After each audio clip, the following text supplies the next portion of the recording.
Hola, ¿qué tal mis hermanos? Me da muchísimo gusto poderles saludar una vez más. Les doy la bienvenida a su podcast Encarcelados en su episodio número 132. El día de hoy estaremos estudiando los capítulos 15, 16, 17 y 18 del segundo libro de Crónicas, capítulos que nos dejan enseñanza importante dentro de la Biblia. Comenzando con el capítulo 15, el Espíritu de Dios vino sobre Azarías, hijo de Oded, y este salió al encuentro de Asa y le dijo: Asa y gente de Judá y de Benjamín, escúchenme, el Señor estará con ustedes siempre y cuando ustedes estén con Él. Si lo buscan, Él dejará que ustedes lo hallen, pero si lo abandonan, Él los abandonará. Consecuencia de esta profecía, Asa empieza a hacer una serie de reformas con las cuales empieza a eliminar todo registro pagano que hay dentro de las tribus de Judá y de Benjamín. Esto agrada al Señor y le concede al rey Asa un tiempo de paz dentro de su reinado, un tiempo en el cual incluso los vecinos le ofrecen ofrendas al rey de Judá, porque reconocen finalmente que Dios está con Asa. Sin embargo, el actuar de Asa pues no es completamente recto, a pesar de que destruye mucho paganismo dentro de Judá. Incluso también destituye a su abuela como reina madre, que había hecho un altar, dice la palabra, escandaloso a la reina Aserá, la destituye y demás. No destruye todos los ídolos dentro de Israel. Entonces esto pues se le convierte en una consecuencia más adelante, en el año 36 del reinado de Asa. Baasá, rey de Israel, y recordemos que ya está dividido entre el reino de Israel y el reino de Judá, atacó Judá y fortificó Ramá para aislar totalmente a Asa, rey de Judá.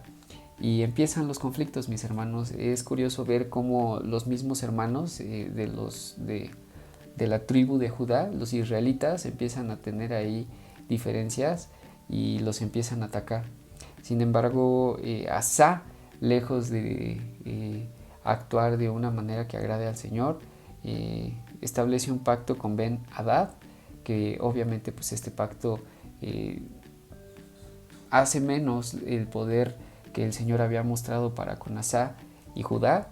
Confía en el hombre más que en Dios, y eso obviamente no agrada al Señor.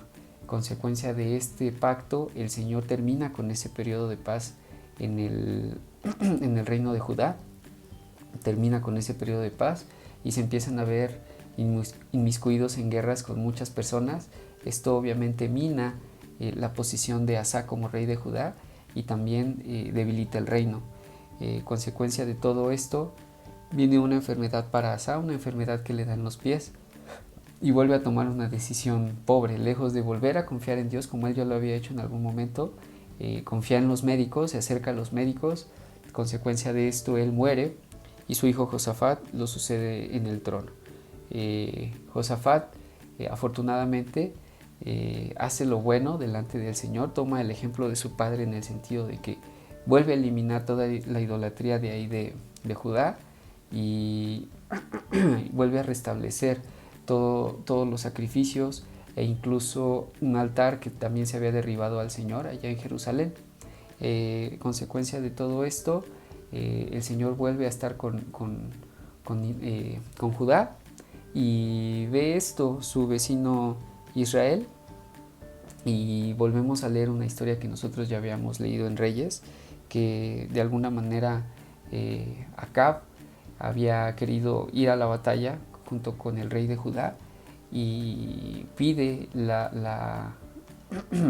pues la palabra de Dios a través de los profetas. 400 profetas le profetizan que le va a dar la victoria, pero sabemos por esta historia que ya habíamos leído que hay un espíritu que engaña a estos profetas y que les dice que les va a dar la victoria a los reyes, a ambos reyes. Sin embargo, tenemos un profeta ahí que es un poco problemático para con Acab. El rey de Judá dice: híjole, como que no me convencen tus 400 profetas. No hay un profeta por ahí que de verdad sea del Señor. Por ahí sale a relucir Micaías, pero no era uno de los profetas preferidos de Acab, porque siempre le profetizaba cosas que no eran favorables para él. Sin embargo, el rey de Judá pide su profecía, y una vez más Micaías les da una profecía que no les gusta escuchar. Sin embargo, antes de que él dé esta profecía, la persona que va a buscar a este profeta le dice: oye, todos los 400 profetas ya profetizaron que le va a ir bien al rey, por favor no empieces con tus cosas y profetiza bien, profetiza en favor del rey. Micaías se limita a decir: sabes qué, pues yo solo voy a profetizar lo que el Señor, la palabra que el Señor me indique, más allá de que si le conviene o no, eso es lo que es mi labor.